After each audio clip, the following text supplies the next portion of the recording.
تعرف ذلك الشعور حين تسمع اسم الجزائر، فتشعر وكأن شيئا دافئا مر داخل قلبك. الجزائر ليست مجرد وطن،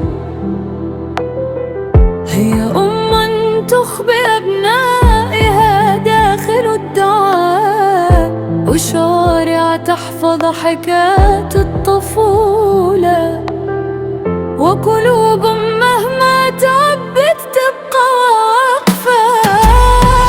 يا جزائر يا الغالية، فيك الروح تحلاليها، حبك ساكنا في القلب مهما نبعد نبقى ليا.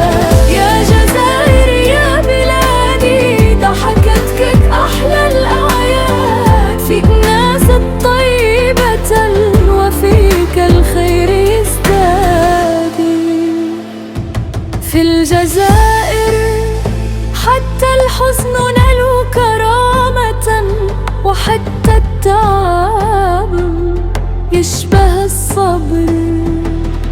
هنا نتعب كثيرا لكننا نحب أكثر، نختلف لكن حين يتعلق الأمر بالوطن تصبح القلوب صوتا واحدا.